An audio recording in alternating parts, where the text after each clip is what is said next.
పౌర్ణమి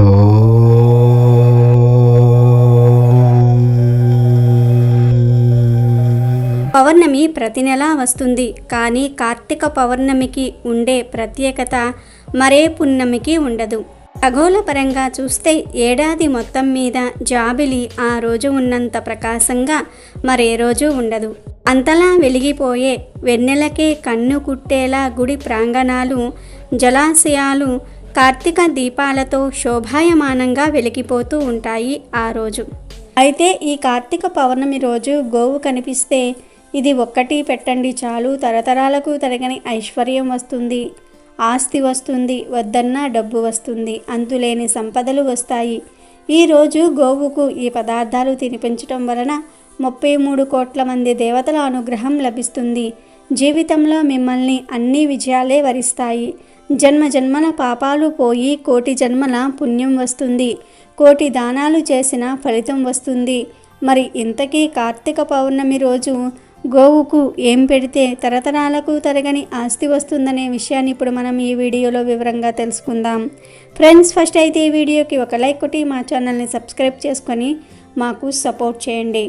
కార్తీక మాసంలో వచ్చే పౌర్ణమి హిందువులకు పరమ పవిత్రమైన రోజు. ఇది మహాశివరాత్రితో సమానమైన పుణ్యదినం. ఈ పర్వదినాన్ని త్రిపురి పూర్ణిమ, దేవ దీపావళి అని కూడా అంటారు. దేవతలు కార్తీక పూర్ణిమ నాడు జరుపుకునే దీపావళి పండుగ గనుక దీనిని దేవ దీపావళి అని కూడా పిలుస్తారు. మహాభారత కథనాన్ని అనుసరించి కార్తికేయుడు తారకాసురుణ్ణి సంహరించిన రోజే కార్తీక పూర్ణిమ. ప్రజలను నానా రకాలుగా హింసిస్తున్న తారకాసురుడు ఇక లేడన్న ఆనందంతో దీపాలు వెలిగించి సంబరం చేసుకున్నారు. 1000 ఏళ్ల రాక్షసుల పాలన అంతరించిన శుభ సందర్భంగా మహాశివుడు తాండవం చేశాడని పురాణాలు చెప్తూ ఉన్నాయి. కార్తీక పూర్ణిమ అటు శివుడికి ఇటు విష్ణుమూర్తికి కూడా ప్రియమైన రోజు.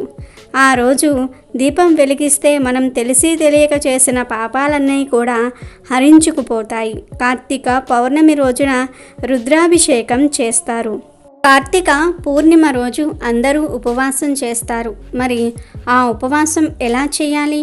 ఈరోజు ఉపవాసం ఉన్నవారు గుడికి వెళ్తే ప్రసాదం తీసుకోవచ్చా? ఉపవాసం విషయంలో ఎలాంటి నియమాలు పాటించాలి? ఉపవాసం ఉండలేని వారు ఏం చేస్తే ఉపవాసం చేసిన దానికన్నా 1000 రెట్ల ఫలితం ఎక్కువ వస్తుంది అనే విషయాలను ఇప్పుడు మనం ఈ వీడియోలో వివరంగా తెలుసుకుందాం. అనారోగ్యంతో ఉన్నవారు, టాబ్లెట్లు వేసుకోవలసిన వారు, బీపీ షుగర్లు ఉన్నవారు ఉపవాసం ఉండకూడదు. అలాగే ఆకలికి ఆగలేని వారు కూడా ఉపవాసం ఉండకపోయినా పర్వాలేదు. ఇలాంటి వారు ఉపవాసం ఉండి ఎప్పుడు ఈ కార్తీక పౌర్ణమి ఉపవాసం అయిపోతుందా అని బాధపడుతూ ఉండకూడదు. ఉపవాసం ఉండలేని వారు చక్కగా పాలు, పండ్లు లేదా టిఫిన్ లాంటివి చేసి శివుణ్ణి పూజించండి. ఇలా ఏదో ఒకటి తిని ఆనందంగా పూజ చేసుకుంటే ఉపవాసం చేసిన దానికన్నా 1000 రెట్ల అధిక ఫలితం వస్తుంది. ఇక్కడ మనసు ఇంపార్టెంట్. మన మనసును భగవంతుడిపై లీనం చేసినప్పుడు ఫలితం అనేది ఎక్కువగా వస్తుంది. మనం ఉపవాసం ఉండి కూడా భగవంతుడిపై మనసును లగ్నం చేయలేకపోతే ఆ ఉపవాసం వ్యర్థమవుతుంది. కాబట్టి కడుపు నిండా తిని కూడా ఆ భగవంతుడిపై మనసును లగ్నం చేయగలిగితే ఉపవాసం చేసి శివుణ్ణి పూజించిన దానికన్నా కూడా ఎక్కువ ఫలితం వస్తుంది. అంతేకాని బాధపడిపోతూ ఉపవాసం ఉండవద్దు. అది శివుడికి నచ్చదు. నేను భోజనం చేయలేదు, నీరసంగా ఉంది అని బాధపడుతూ పూజ చేస్తే అది శివుడికి నచ్చదు, మీకు కూడా మంచిది కాదు. ఆడవాళ్ళు ఇంట్లో చాలా పనులను చేసుకోవాలి. ఉపవాసం ఉండి వారు పనులు చేయలేరు. కాబట్టి అల్పాహారం తీసుకొని ఉపవాసం ఉండి కార్తీక పౌర్ణమి పూజను చేసుకోవచ్చు. కనుక అనారోగ్య సమస్యలు ఉన్నవారు, ఉపవాసం చేయలేని వారు చక్కగా పాలు, పండ్లు, టిఫిన్ తినండి. అవి కూడా చాలకపోతే చక్కగా భోజనమే చేసేయండి. అలా ఏదో ఒకటి తిని ఆనందంగా పూజ చేయండి. ఈ విధంగా ఆనందంగా పూజ చేస్తే ఉపవాసం ఉన్న దానికన్నా 1000 రెట్ల అధిక ఫలితం లభిస్తుంది. అంతేగాని బాధపడిపోతూ ఈ పూజ ఎప్పుడవుతుంది, మేము ఎప్పుడు భోజనం చేయాలి అంటూ ఉపవాసం చేస్తే ఎలాంటి ఫలితం రాదు. ఈ విషయాన్ని గమనించి శక్తి కలిగిన వారు లేదా ఉపవాసం చేయగలిగిన వారు ఉపవాసం ఉండండి. శక్తి లేనివారు పండ్లు, పాలు, పలహారాలు ఏది కావాలంటే అది తిని భక్తిగా దేవుడిపై మనసును లగ్నం చేసి శుభ ఫలితాలను పొందండి. ఈ రోజంతా ఉపవాసం ఉండి సాయంత్రం 365 ఒత్తులతో కూడిన దీపాన్ని వెలిగిస్తారు. రోజుకు ఒక ఒత్తి చొప్పున ఏడాది మొత్తాన్ని సూచిస్తాయి ఈ ఒత్తులు. కొందరు దీపాలను అరటి దొన్నెపై ఉంచి నదిలో లేదా కొలనులో వదులుతారు. ఇంకొందరు శివాలయంలో దీపాలు వెలిగిస్తారు. ఆ వీలు లేని వారు ఇంట్లోనే దేవుని ముందు లేదా తులసి కోట ఎదుట దీపం వెలిగిస్తారు. కార్తీక పౌర్ణమి నాడు శివాలయంలో దీపారాధన చేయటం అంటే ముక్కోటి దేవతలను పూజించటమే. సకల పుణ్య నదుల్లో స్నానం చేసిన ఫలితం దక్కుతుంది. కార్తీక పౌర్ణమి నాడు చేసే దీపారాధనతో ఇహలోకంలో సుఖ సౌఖ్యాలు, పరలోకంలో ముక్తి లభిస్తాయి. దీపం పరబ్రహ్మ స్వరూపం. ఏ ఇంట్లో అయితే నిత్యం ధూపము, దీపము, నైవేద్యాది కైంకర్యాలు జరుగుతూ ఉంటాయో ఆ ఇల్లు అష్టైశ్వర్యాలతో తులతూగుతూ ఉంటుందనేది ఆర్యోక్తి. నిత్యం ఇంట్లో దీపం వెలిగించటం శుభప్రదం. కానీ సమకాలీన జీవితంలో ప్రతిరోజు ఎవ్వరూ దీపాన్ని వెలిగించలేరు. అందుకే కార్తీక పౌర్ణమి నాడు ఓ పద్ధతిని సూచించారు పెద్దలు. ఈ రోజున కేదారేశ్వర వ్రతాన్ని కూడా ఆచరిస్తారు. అలాగే జ్వాలా తోరణం అనే ప్రత్యేక ఉత్సవం కార్తీక పౌర్ణమి రోజున జరుపుతారు. శివకేశవ భేదం లేని పరమ పవిత్రమైన మాసంలో కార్తీక పౌర్ణమి రోజున జరిగే జ్వాలా తోరణ దర్శనం చేస్తే సర్వ పాపాలు తొలగిపోతాయి. జ్వాలా తోరణ భస్మం ధరిస్తే భూత, ప్రేత, పిశాచ బాధలన్నీ తొలగిపోతాయి. కార్తీక జ్వాలా దర్శనం వలన మానవులకు, పశుపక్షాదులకు, క్రిమి కీటకాదులకు సైతం పునర్జన్మ ఉండదని ప్రతీతి. కార్తీక మాసంలో అత్యంత విశిష్టమైన అంశం జ్వాలా తోరణం. కార్తీక పౌర్ణమి నాడు శివాలయాల ముందు 2 కర్రలు నిలువుగా పాతి ఒక కర్రను వాటికి పైన అడ్డంగా పెడతారు. అడ్డంగా పెట్టిన కర్రకు కొత్త గడ్డిని తీసుకుని వచ్చి చుడతారు. దీనికి యమద్వారం అని పేరు కూడా ఉంది. ఈ నిర్మాణంపై నెయ్యి పోసి మంట పెడతారు. ఆ మంట కింద నుంచి శివ పార్వతులను పల్లకిలో అటూ ఇటూ 3 సార్లు ఊరేగిస్తారు. మన పూర్వీకులు ఈ ఆచారాన్ని ప్రవేశపెట్టడం వెనుక ఓ కారణం ఉంది. యమలోకంలోనికి వెళ్ళిన వారికి మొదట దర్శనమిచ్చేది అగ్ని తోరణం. యమలోకానికి వెళ్ళిన ప్రతి వ్యక్తి ఆ తోరణం గుండానే లోపలికి వెళ్ళాలి. వాస్తవానికి ఇది పాపులకు వేసే ప్రథమ శిక్ష. ఈ శిక్షను తప్పించుకోవాలంటే ఈశ్వర్ను ప్రార్థించాలి. అందుకే కార్తీక పౌర్ణమి రోజున ఎవరైతే యమద్వారం అనగా జ్వాలా తోరణం నుంచి 3 సార్లు అటు ఇటు వెళ్ళి వస్తారో వారికి ఈశ్వరుడి అనుగ్రహం లభిస్తుంది. ఆ వ్యక్తికి యమద్వారాన్ని చూడాల్సిన అవసరం ఉండదు. అందుకే అందరూ తప్పనిసరిగా ఈ జ్వాలా తోరణ మహోత్సవంలో పాల్గొనాలి. జ్వాలా తోరణం కింద ఈశ్వరుడి పల్లకి పక్కనే నడుస్తూ శివా, నేను ఇప్పటిదాకా చేసిన పాపాలన్నీ కూడా ఈ మంటల్లో కాలిపోవాలి. వచ్చే ఏడాది వరకు ఎలాంటి తప్పు చేయకుండా సన్మార్గంలో నీ బాటలోనే నడుస్తానని ప్రతిజ్ఞ చేయాలి. జ్వాలా తోరణం కాలిపోగా మిగిలిన గడ్డిని తీసుకొచ్చి ఇంటి చూరులోనో, గడ్డివాములోనో, ధాన్యాగారంలోనో పెడతారు. అది ఉన్న చోట సుఖశాంతులు వెల్లువిరుస్తాయి.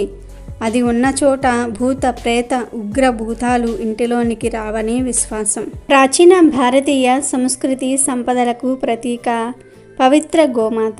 భారతీయులకు అనాది నుంచి ఆరాధ్య దేవత.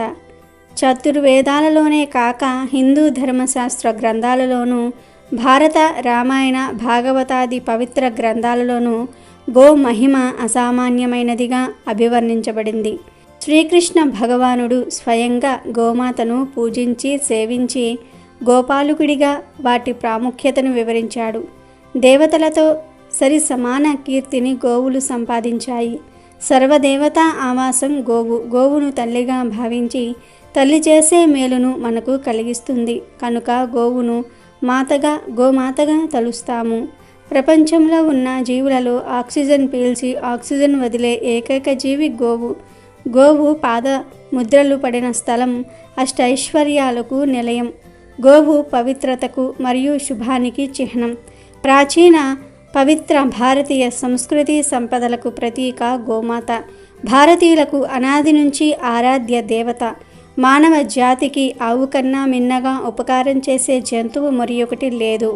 గోమాతలో సర్వదేవతలు కొలువై ఉంటారు. అందుకే గోమాతను పూజిస్తే సకల దేవతలను పూజించినంత ఫలితం దక్కుతుంది. ఆవు కొమ్ముల మూలంలో బ్రహ్మ విష్ణువు నివసిస్తారు. అగ్రభాగాన తీర్థస్థానములు, స్థావర జంగములు అలరారి ఉన్నాయి. శిరస్సుకు మధ్య భాగం శంకరుని గేహ బిగువు అంగాలలో చతుర్దశ భువనాలు ఇమిడి ఉన్నాయి అని అథర్వవేదం చెప్తోంది. 33 కోట్ల దేవతలు గోవులో కొలువై ఉన్నారు. ఇంతటి పవిత్రమైన గోవు కార్తీక పౌర్ణమి రోజు మీకు కనిపిస్తే పశుగ్రాసాన్ని తినిపించండి. గోవు కనిపించకపోతే మీరే గోవు దగ్గరకు వెళ్ళి తినిపించండి. ఈరోజు ఇలా పశుగ్రాసాన్ని తినిపిస్తే గోవులోని సకల దేవతలు మిమ్మల్ని దీవిస్తారు. నరక బాధల నుండి బయటపడతారు. అనంతకోటి పుణ్యఫలం కలుగుతుంది. పశుగ్రాసం అనే కాదు, ఈరోజు గోవుకు ఇప్పుడు మనం చెప్పుకునే పదార్థాలలో ఏ ఒక్కటి తినిపించినా కోటి జన్మల పుణ్యం కలుగుతుంది. శివ సాయుధ్యం కలుగుతుంది. పట్టిందల్లా బంగారం అవుతుంది. ఈ కార్తీక పౌర్ణమి రోజు బియ్యపిండిలో బెల్లం కొంచెం నీరు కలిపి గోవుకు ఆహారంగా పెట్టడం వల్ల మానసిక ప్రశాంతత కలుగుతుంది. అలాగే నానబెట్టిన కందులను గోవుకు ఆహారంగా పెట్టడం వల్ల మనలో ఉన్న కోపం తగ్గుతుంది. కార్తీక పౌర్ణమి రోజు నానబెట్టిన కుసుమ గింజలను గోవుకు ఆహారంగా పెట్టడం వల్ల మనం చేసిన పాపాలు దూరమవుతాయి. నానబెట్టిన శనగలను ఈరోజు గోవుకు ఆహారంగా పెట్టడం వల్ల మనలో ఆధ్యాత్మిక చింతన ఏర్పడుతుంది. రాగిపిండి మరియు బెల్లము కలిపి గోవుకు పెడితే మనకు ఉన్న దారిద్ర్యాలు తొలగిపోతాయి.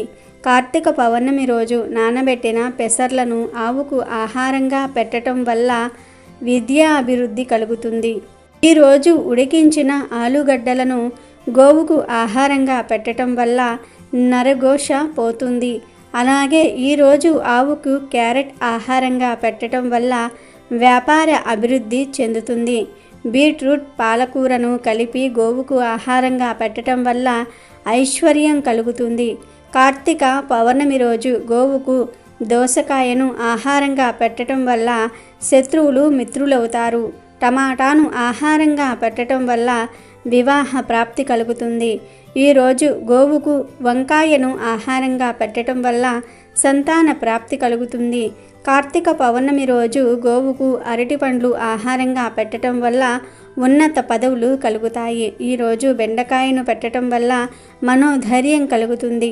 దొండకాయను కార్తీక పౌర్ణమి రోజు గోవుకు పెట్టడం వల్ల మనోవ్యాధి తొలగిపోతుంది. జొన్న పిండి బెల్లము కలిపి గోవుకు పెట్టడం వల్ల తెలివితేటలు పెరుగుతాయి. మినపపిండి మరియు బెల్లం కలిపి కార్తీక పౌర్ణమి రోజు గోవుకు పెట్టడం వల్ల ఐశ్వర్యం కలుగుతుంది.